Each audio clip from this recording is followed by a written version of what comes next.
உதயநிதியை பத்தி சொன்ன உடனே இவங்களுக்கு எல்லாம் பத்திக்கிட்டு எரியுது. அப்படின்னா என்ன அர்த்தம்? உதயநிதியை அடுத்த தலைவராக, அடுத்த முதல்வராக ஏற்றுக்கொண்டு விட்டார்கள் திமுகவினர் அப்படிங்கிறது தான் உண்மை. உதயநிதி எல்லாம் டார்கெட் எல்லாம் பண்ணல. அவங்க டார்கெட் பண்றது டிஎம்கே தான். அதை தான் நம்ம ஃபர்ஸ்ட் புரிஞ்சுக்கணும்.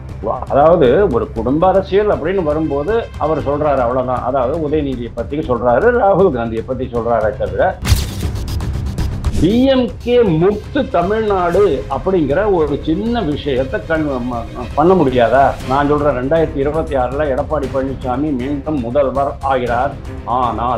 முதல்வர் ஆனால் அதுக்கப்புறம் 30 வருஷம் 40 வருஷம் டிஎம்கே தலை தூக்க முடியாம இவங்க அடிப்பாங்க. உதயநிதியை பிரதானமா வச்சு பேசுறதுல என்ன தப்புன்னு நான் கேட்கிறேன். அதாவது பிரைம் மினிஸ்டரோ அல்லது உள்துறை அமைச்சரோ நிதி அமைச்சரோ தனிப்பட்ட முறையில உதயநிதியை விமர்சிக்கல. ஆனா அவர் ஒரு திமுக தலைவர், அடுத்த ஜெனரேஷன் தலைவர், அடுத்த முதல்வர் அப்படிங்கிற போது இன்னைக்கு உதயநிதியினுடைய கனவை பத்தி நீங்க கேட்குறீங்க. அவருடைய கனவு ஏன் நிறைவேறாது அப்படிங்கிறதுக்கு பல காரணங்கள் இருக்கு. ஒண்ணு, கட்சி அவுட் ஆஃப் கண்ட்ரோல். அப்பா கிட்ட அவர் கேட்கிறாரு, அப்பா எனக்கு கட்சியை கொடுத்துரு கையில அப்படின்ட்டு கட்சி கொடுக்க மாட்டேங்கிறாரு. என்னுடைய நிர்வாகிகளை நீங்க நியமிக்கணும்னு கேட்கிறாரு, அதுக்கு அவர் விடலை. ஆட்சி அவுட் ஆஃப் கண்ட்ரோல். இன்னைக்கு எவ்வளவு எதிர்ப்பு இருக்கு அப்படின்னு சொன்னா, நீங்க செத்து போனவனுடைய ஓட்டெல்லாம் நீங்க போட்டுக்கிட்டு ஜெயிச்சுக்கிட்டு இருந்தீங்கல்ல குளத்தூர்ல, இன்னுமே அதெல்லாம் முடியாது. அதே மாதிரி நீங்க ரோஹிங்கியா முஸ்லிம்ஸ் மகாராஷ்டிரால இருந்தும் கர்நாடகால இருந்தும் கேரளால இருந்தும் இங்க கொண்டாந்து உங்க தொகுதியில போட்டு அவங்களுக்கு ஓட்டு வாங்கி கொடுத்து வாக்குரிமை வாங்கி கொடுத்துட்டு இருந்தீங்க. அதெல்லாம் இனிமே நடக்காது. தமிழ்நாடு பாஜக விழித்து கொண்டு விட்டது, ஏடிஎம்கே விழித்து கொண்டு விட்டது. இன்னைக்கு ஏடிஎம்கேக்கு என்னடா ப்ராப்ளம்னு கேட்டோம்னா, அடுத்த வருஷம் ஆட்சியை பிடிச்சிருக்கா ஆகணும்.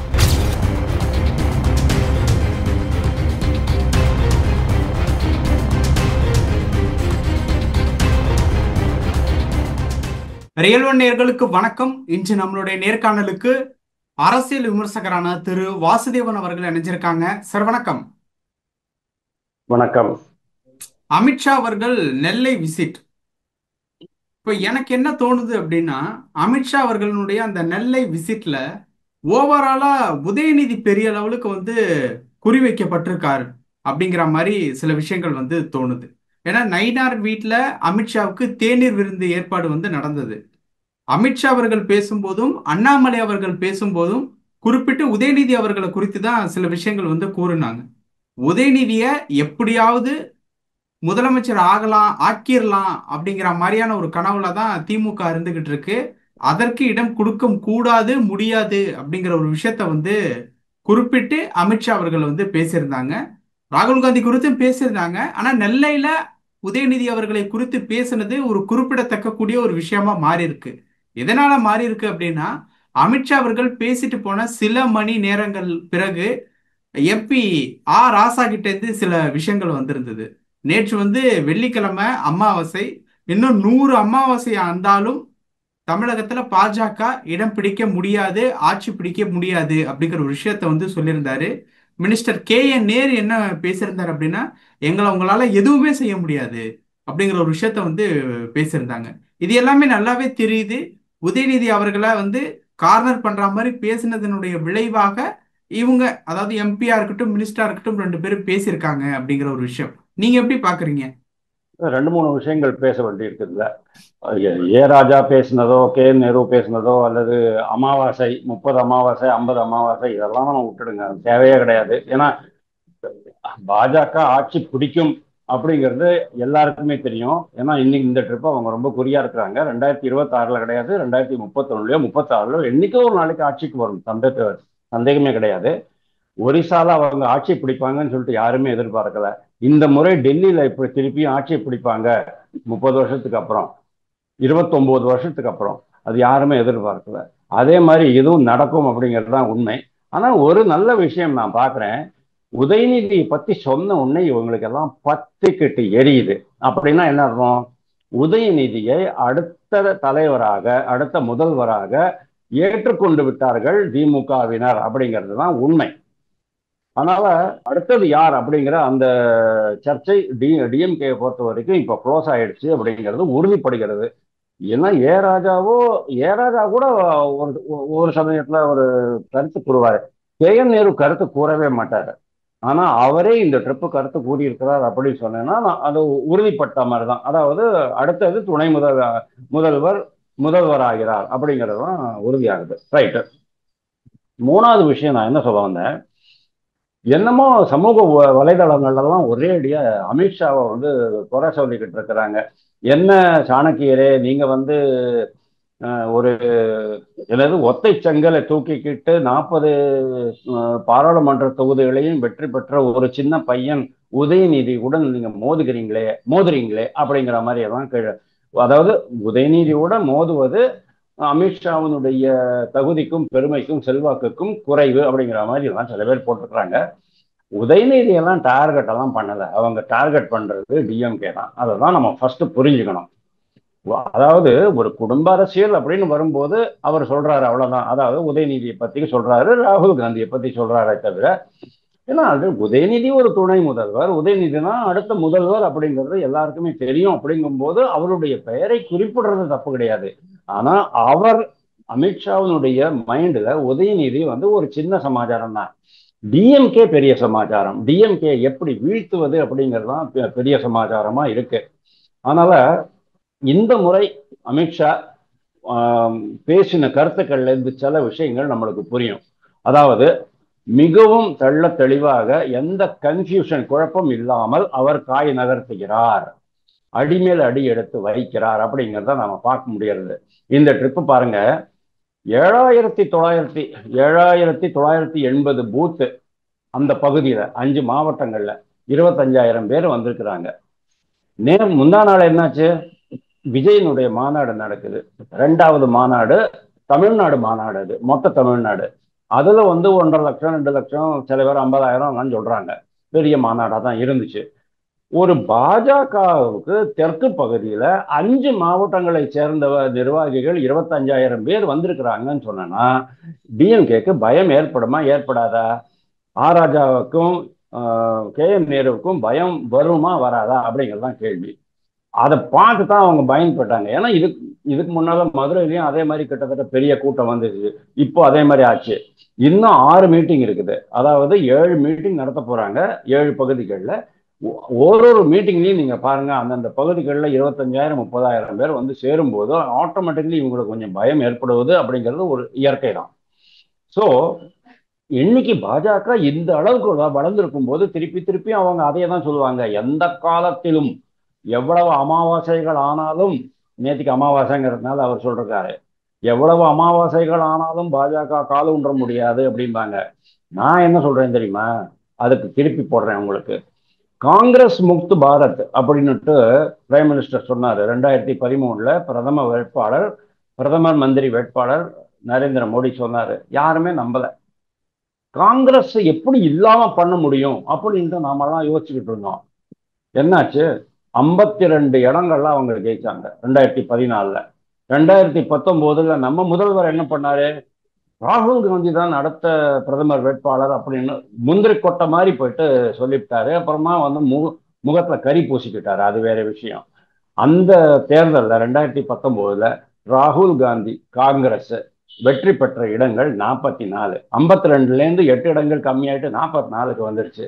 இன்னைக்கு வரைக்கும் அவங்களால 3 இலக்க எண்ணை தாண்ட முடியவில்லை. இன்னைக்கு 99லேயே நிக்குது. அது அடுத்த தேர்தலில் என்ன ஆகும் அப்படிங்கிறது தெரியாது. அடுத்த தேர்தலில் மோடி இருப்பாரா, யோகி இருப்பாரா, அமித்ஷா இருப்பாரா தலைமை பதவியில நம்மளுக்கு தெரியாது. அந்த மாதிரி இருக்கும்போது டிஎம்கே முக்து தமிழ்நாடு அப்படிங்கிற ஒரு சின்ன விஷயத்தை பண்ண முடியாதா? நான் சொல்றேன், 2026 எடப்பாடி பழனிசாமி மீண்டும் முதல்வர் ஆகிறார். ஆனால் அதுக்கப்புறம் 30 வருஷம் 40 வருஷம் டிஎம்கே தலை தூக்க முடியாம இவங்க அடிப்பாங்க. எல்லா மாநிலங்களையும் நீங்க பாருங்க, ஆல் இந்தியால நீங்க பாருங்க, 3 மாநிலங்களை தவிர வேற எங்கேயுமே காங்கிரஸ் கட்சி கிடையாது. ஆம் ஆத்மி கட்சி ஆல்மோஸ்ட் க்ளோஸ் ஆன நிலை. பாரதிய ராஷ்டிர சமிதி ஆல்மோஸ்ட் முடிஞ்சு போன கதை. பிஜு ஜனதா தளம் இன்னும் எவ்வளவு நாள் உயிரோடு இருக்க போறது அப்படிங்கிறது தெரியல. ராஷ்டிரிய ஜனதா தள் ஒரு தேஞ்சு வர கட்சி. அதாவது தேய்பிரையில் இருக்குது. முலாயம் முலாயம் சிங் யாதவ் பையன் அகிலேஷ் யாதவுடைய கட்சி மட்டும் ஓரளவுக்கு தாக்கு பிடிச்சிட்டு நின்றுட்டு இருக்கிறாங்க.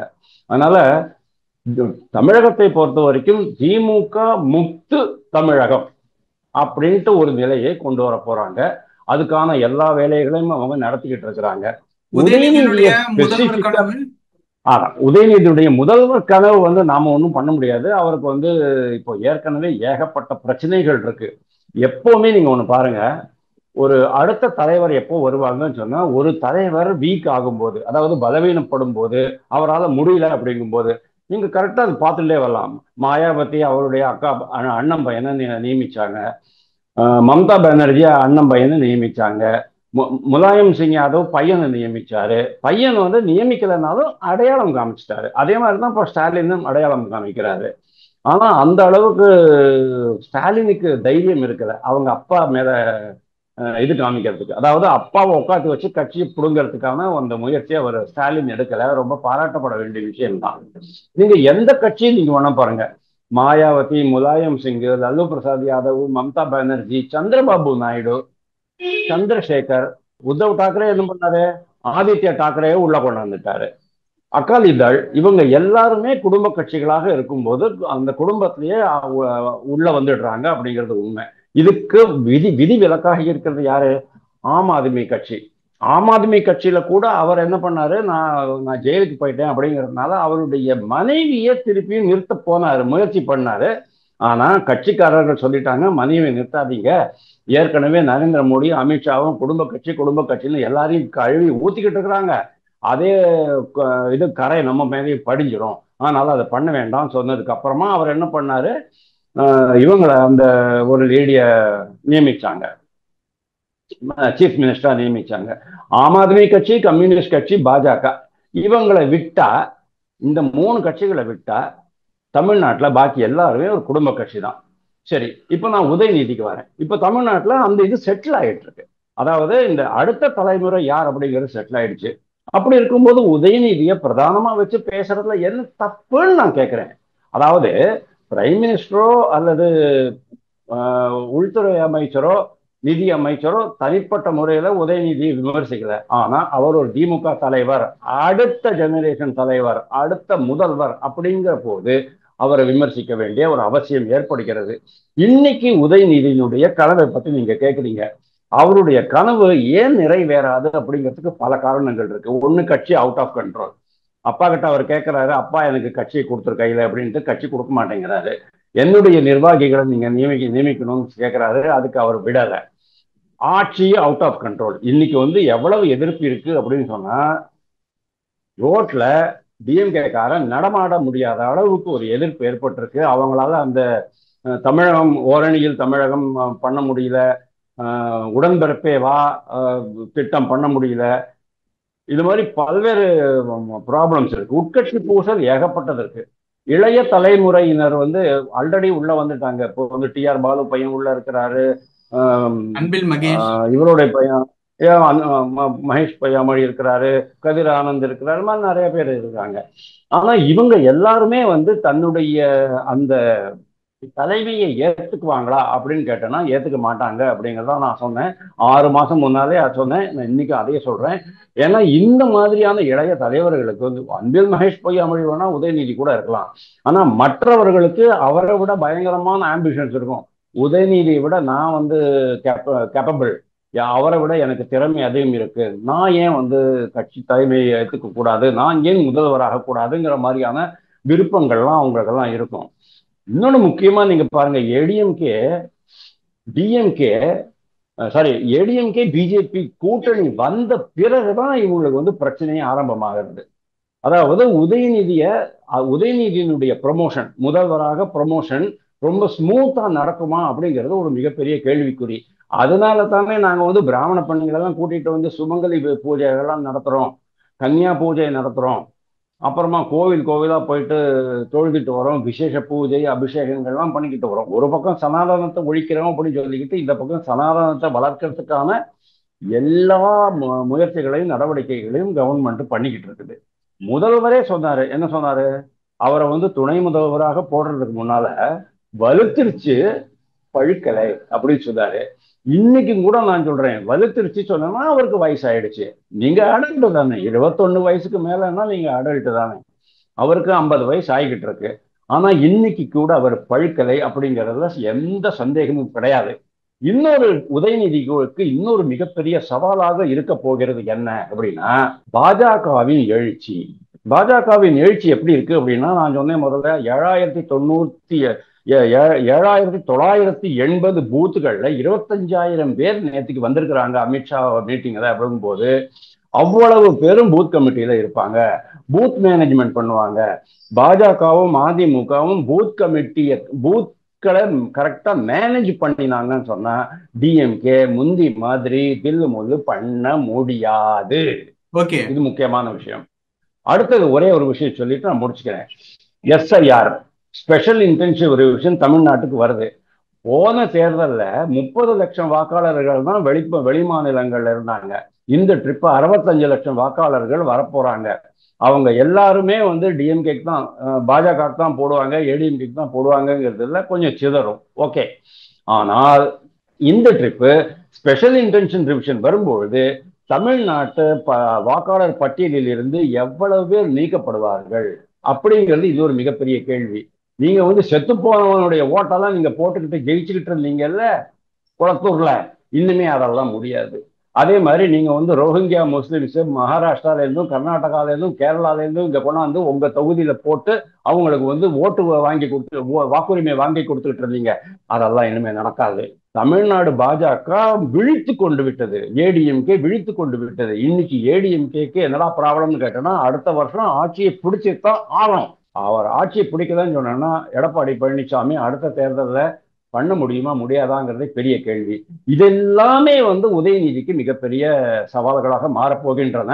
அதனால தான் திருப்பி திருப்பி சொல்றேன், உதயநிதி அடுத்த தேர்தலில் வெற்றி பெற முடியாது, முதல்வராக முடியாது. ஒரு முறை ஏடிஎம்கே பாஜக உள்ளே வந்து விட்டால், ஆட்சியை பிடித்து விட்டால் 30 வருஷம் அவங்க தலை தூக்காம பாத்துக்குவாங்க. Okay, thank you. பல விஷயங்கள் பேசணும் சார், நேரத்துக்கு ரொம்ப நன்றி. தேங்க்யூ தமிழ்.